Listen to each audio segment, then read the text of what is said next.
Is this it for the Lakers? Is this all that they have going as far as impact moves? Because I don't think they're a Dorian Finney-Smith away from elevating themselves to the upper echelon of the Western Conference. No, I think you hit on it at the start with the D'Angelo commentary. I mean, this is them everybody knowing that they were trying to move D'Angelo. And so do I think it makes them better? I do. I mean, D'Angelo is always such a tough guy to analyze because he has some nights at the office where you just go, oh, good Lord, this is a guy who was a former All-Star. Like, he can get hot like nobody's business. And, but then he just long stretches of struggle and defensive concerns, for days. It makes him better.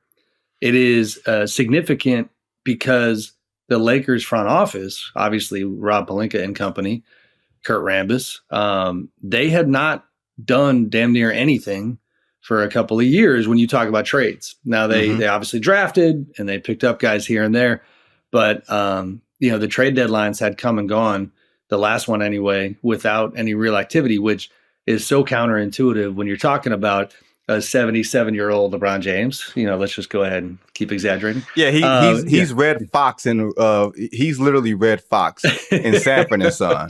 I think he came up with Jimmy Carter. That's what I heard. They were in the same graduating class. But like, you got LeBron and you got AD, who was also not a young man.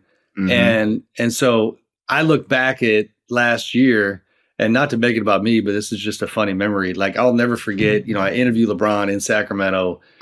He's pretty open, has this kind of very unforgettable quote where he says, y'all know what the F should be happening or what we need to do. And like, this was, my recorder's out, it's in his face. LeBron knows how I do the job. I write it. My opinion is he didn't love the perception that he was pushing back on the franchise. So he tweets at me and acts like everything is fine. But it was like, okay, we know what happened there. Like, angst, please get me help. Please get me help. They didn't get him help. Now, again, I mean, Dorian's a good player, and he's a guy that a lot of teams were going after. But yeah, if this is it, then they're fighting for the play-in still, and they have the same ultimate fate that they had before. This does not elevate them to contenders, but I do like the move. Yeah, I think it's a B+ type of move. Now, here's what I will say about D'Angelo Russell, and you'll see when I land the plane. I understand the frustrations with D'Angelo Russell because the talent is so tantalizing, the playmaking, the shooting. You can see all the quote-unquote potential, but you also see the inconsistencies. If you need him to be your third best player, you're in trouble. If you need him to be maybe your fourth best player, that's where you have something really special. The problem, as I present it to you, Sam Amick, is LeBron James good enough at age 40 to be a number 2 on a championship team?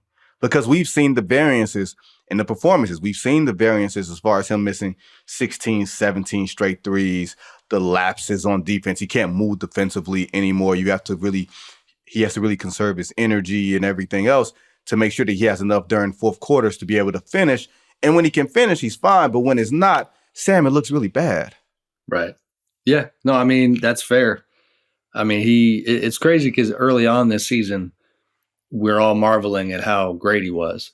And on the heels of, on the backside of the Team USA experience, where it's going to sound like I'm being a fanboy here, but man, between LeBron and Steph and what they did at Team USA, like, I was in awe. Like, yes, oh my God. Yes. Incredible. But we all kind of forgot, like, ooh, short runway, short sample size. You know what I mean? Like, like quick burst. This is tailor-made for old players, is that kind of format.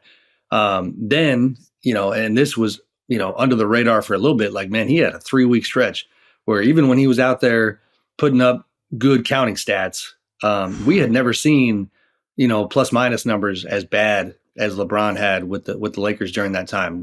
He's always a net positive. We were not used to seeing them struggle with him on the floor and him conceivably being part of the problem. So yeah, the variance, I think the way you put it is spot on. He's on a championship team, like, him as a number 3 is ideal with, 2 young studs that are carrying it, and him amazing us at this age for doing what he's doing. The other part of this is you know, where is his head at in terms of how they play? You know what I mean? Like there's chatter about, you know, like he's LeBron. So if he's breaking a play, JJ Redick's not going to throw the clipboard down and get pissed off. It's LeBron. But I do think it happens a fair amount. And I don't think, you know, they are always running what JJ is trying to run. And so that speaks to, you know, what does LeBron think right now about his, like what the best way to play is with him leading, him, you know, taking over, all those things. Like the vision's got to be aligned.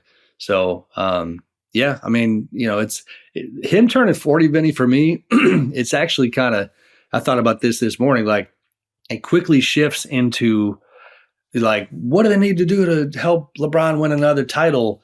To, man, just stop it. Just, he's 40 something. It's just cool that he's out there. He's doing good things. You know what I mean? Yeah. We could just say it's over. You're not part of the championship discussion. You're not entitled to be part of the championship discussion. That goes for Steph. That goes for Kevin Durant as well. Like, I agree with your point. Just overall,